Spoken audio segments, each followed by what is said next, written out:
मंडळी, तुम्ही विविध प्रकारचं लोणचं ट्राय केलं असेल, पण कधी असे आवळे तेलामध्ये फ्राय करून कधी लोणचं बनवलं आहे का? नाही ना? ही रेसिपी शेवटपर्यंत बघा, तुम्हाला खूप जास्त आवडेल. तर तुम्हाला तर माहीत आहे, आवळा म्हणजे व्हिटॅमिन सीचा खजिना आहे हो.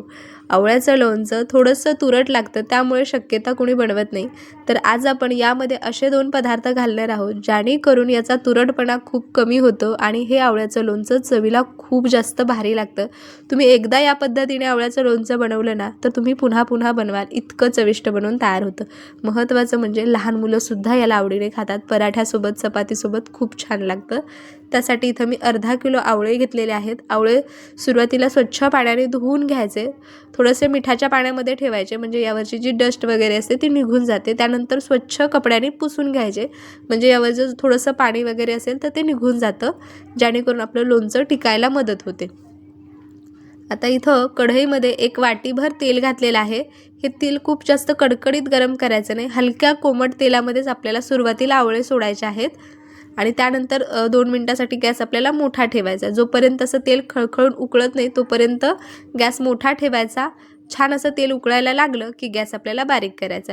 हलकासा आवळ्यांचा जो रंग आहे तो छान असा पिवळसर येतो. इथे लक्षात ठेवा, आपल्याला आवळ्यांचा जो रंग आहे तो फारसा असा चेंज करायचा नाही, त्यामुळे गॅस बारीक करायचा आणि हे आवळे अगदी 7 ते 8 मिनिटासाठी जोपर्यंत आतपर्यंत शिजतायत तोपर्यंत असे आपल्याला हे शिजवून घ्यायचे आहेत. त्यासाठी इथं मी आता थोडंसं हे साईडला ठेवणार आहे. आता आवळे जे आहेत ते थोडेसे तुरट असतात. आता यामध्ये आपल्याला थोडंसं मीठ घालायचं आहे, म्हणजे आवळ्यांचा थोडासा तुरटपणासुद्धा कमी होतो आणि जे लोणचं आहे ना ते चवीलासुद्धा खूप छान लागतं. आता आपल्याला छान असा मसाला तयार करायचा आहे लोणच्याचा. तर इथं आपण ताजा मसाला करतोय, अजिबात इथं पॅकेटचा आपल्याला कोणताच मसाला वापरायचा नाही. तर इथं 2 चमचे पिवळी मोहरी घेतलेली आहे. ही हलकीशी भाजायची, आपल्याला खूप जास्त अशी भाजायची नाही. हलकासा याचा रंग चेंज व्हायला लागला की लगेच गॅस बंद करायचा आणि ही प्लेटमध्ये काढून घ्यायची. हे बघा. तर चला दुसरा मसाला तयार करून घेऊया. तर यासाठी मी 1.5 चमचा जिरं घातलेलं आहे, 1.5 चमचा बडीशोप घातलेली आहे आणि 1.5 चमचा धणे घातलेले आहेत. 1 चमचाभर पिवळी मोहरी आणि 1 चमचा आपली रेग्युलर जी फोडणीची मोहरी असते ती इथं घातलेली आहे. हे सुद्धा मसाले आपल्याला फक्त गरम करून घ्यायचे आहेत. याचासुद्धा आपल्याला रंग चेंज नाही करायचा. जर खूप भाजलं तर लोणच्यामध्ये थोडासा कडसरपणा येतो, त्यामुळे मसाले आपल्याला फारसे भाजायचे नसतात. थोडेसे भाजले, थोडासा सुगंध यायला लागला की गॅस बंद करायचा. आता इथे तुम्ही बघू शकता, आवळे अगदी व्यवस्थित असे शिजलेले आहेत आणि यांच्या अशा पाकळ्यासुद्धा छान मोकळ्या झालेल्या आहेत. आता आवळ्यामध्ये भरपूर असं आतपर्यंत तेल गेलेलं असतं, त्यामुळे व्यवस्थित तेल निथळून आवळे आपल्याला काढून घ्यायचे आहेत. हे बघा. आता इथं तेलातून सगळे आवळे मी काढून घेतले. पुन्हा आता आपल्याला गॅस चालू करायचा आहे आणि मोठ्या गॅसवर आपल्याला हे तेल कडकडीत असं गरम करून पुन्हा थंड करून घ्यायचं आहे. आता आपण जो मसाला भाजून घेतला होता तो आपल्याला वाटून घ्यायचा आहे. इथं आपल्याला धणे आणि जिऱ्याचा जो मसाला आहे तो बारीक करायचा आहे आणि ही जी मोहरी आहे ही आपल्याला बारीक न करता याची आपल्याला अशी डाळ तयार करून घ्यायची आहे. तर चला, आवळेसुद्धा व्यवस्थित थंड झालेले आहेत. आता ही आपल्याला याच्या अशा ज्या बिया आहेत मधल्या मोठ्या मोठ्या त्या काढून टाकायच्या आणि याच्या पाकळ्या अशा मोकळ्या करून घ्यायच्या, म्हणजे अगदी छोटं छोटं आपल्याला हे लोणचं खायला द्यायला सुद्धा बरं पडतं. हे बघा. व्यवस्थित आतपर्यंत शिजलं असल्यामुळे याच्या पाकळ्या अशा सहज मोकळ्या होतात.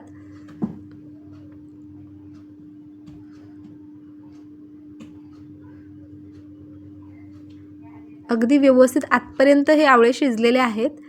मंडळी, तुम्ही आज आपल्या चॅनलवर पहिल्यांदा आला असाल तर चॅनलला जरूर सबस्क्राईब करा आणि हा व्हिडिओ तुम्हाला जरासुद्धा आवडला असेल तर व्हिडिओला सुद्धा लाईक करा. आता इथं मी सगळ्या आवळ्यांच्या बिया काढून घेतलेल्या आहेत. खूप पटपट ह्या बिया निघतात, याला फारसा वेळसुद्धा लागत नाही. हे बघा. व्यवस्थित अशा ह्या पाकळ्या मी मोकळ्या करून घेतलेल्या आहेत. आता हे थोडंसं साईडला ठेवूया आणि आपली ही जी मोहरी आहे ही व्यवस्थित अशी थंड झालेली आहे. ही आपल्याला क्रश करून घ्यायची. आता इथं तुम्ही मिक्सरच्या भांड्यामध्ये पल्स मोडवर जरी फिरवून घेतली ना, अगदी 1 सेकंदासाठी तरीसुद्धा चालणार आहे. पण काय होतं ना, आपण भाजल्यामुळं ती छान अशी कुरकुरीत होते. ज्यावेळेस आपण हे चपाती लाटण्याचं जे बेलन आहे ना त्याने सुद्धा क्रश केली ना तर व्यवस्थित अशी क्रश होते आणि अगदी आपण जी मार्केटमधून मोहरीची जी डाळ आणतो ना, अगदी त्या पद्धतीची ही डाळ बनून तयार होते. हे बघा. अगदी मिनिटभरामध्येच याची अशी छानशी डाळ तयार झालेली आहे. हे बघा. आणि दुसरा देखील हा मसाला मी छान असा तयार करून घेतलेला आहे. हे बघा, खूप असा बारीक नाही आणि खूप असं जाड नाही, अगदी मध्यम असं छान वाटून घेतलेलं आहे. तेलसुद्धा मी कडकडीत गरम करून हलकंसं कोमट करून घेतलेलं आहे. आता इथं मी 1.5 चमचा कश्मीरी लाल मिरची पावडर आणि 1 मोठा चमचा घरगुती लाल तिखट आणि 1 मोठा चमचा भरून मीठ घातलेलं आहे. आता तयार केलेला मसाला यामध्ये घालायचा. जी मोहरीची डाळ आणि जो मसाला आहे दोन्हीही इथं मी घातलेला आहे. आता हे सगळं छान असं तेलामध्ये एकजीव करून घ्यायचं. हे बघा, आत्ताच इतका छान या जसा घमघमाट सुटलेला आहे ना, ज्यावेळेस तुम्ही बनवाल ना त्यावेळेस तुम्हाला समजेल. आता यामध्ये महत्त्वाचं म्हणजे आपल्याला 2 चमचे गूळ घालायचा आहे. गूळ घातल्यामुळे ही जी लोणचं आहे ना छान तिखट, गोड, चटपटीत लागतं, ज्यामुळे लहान मुलंसुद्धा याला आवडीने खातात. आता हे जे तेल आहे हे हलकंसं कोमट आहे, त्यामुळे हा जो गूळ आणि हे मसाले सगळे छान असे यामध्ये मुरले जातात. 5 ते 10 मिनिटासाठी हे छान असं झाकून ठेवायचं आणि त्यानंतर जे आवळे आहेत ते यामध्ये घालायचे. तुम्हाला ह्या स्टेजला यामध्ये जर तेल थोडंसं कमी वाटत असेल तरीसुद्धा नंतर याला तेल खूप सुटतं, पण तरीसुद्धा 1-2 दिवस पाहायचं. जर नाही तेल सुटलं तर तुम्ही थोडंसं तेल गरम करून यामध्ये थंड करून घालू शकता. आता आपण ज्या आवळ्याच्या पाकळ्या मोकळ्या करून ठेवल्या होत्या ते सगळे आवळे यामध्ये घालायचे. कोणतंही लोणचं बनवत असताना पाण्याचा हात लागून नाही द्यायचा. पाण्याचा जर हात लागला तर आवळ्याचं जे लोणचं किंवा इतर कोणचंही लोणचं लवकर खराब होण्याची शक्यता असते. तर हे लोणचं इतकं भारी झालं होतं ना, आमच्या घरातल्या लहान मुलांनासुद्धा हे इतकं लोणचं आवडत होतं की असंच पीस उचलून खात होते. इतकं सुंदर हे लोणचं तयार झालं होतं. आता हे 2 दिवस मी असंच ठेवलं. त्यानंतर याला भरपूर असं मस्त तेल सुटलं होतं, त्यामुळे फक्त 1 वाटी तेलामध्येच हे लोणचं छान असं मुरलं. आता हे लोणचं छान आपण तिखट, आंबट आणि गोड चटपटीत चवीचं तयार केलेलं आहे. त्यामुळे हे जे लोणचं आहे ना याला थोडीशी आंबट चव येण्यासाठी यामध्ये 1 लिंबाचा रससुद्धा मी घातलेला आहे.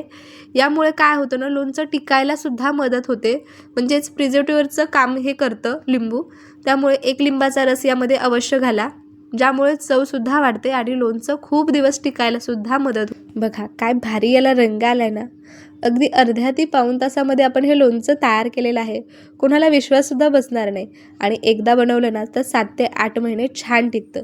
आता आपल्याला या बरणीमध्ये हे लोणचं काढायचं आहे. तर ही बरणी मी 1 तासाभरापूर्वी घासून पुसून उन्हामध्ये ठेवली होती, ज्यामुळे यामध्ये जर आपण लोणचं ठेवलं तर याला कुबट वास येत नाही किंवा लोणचं खराबसुद्धा होत नाही.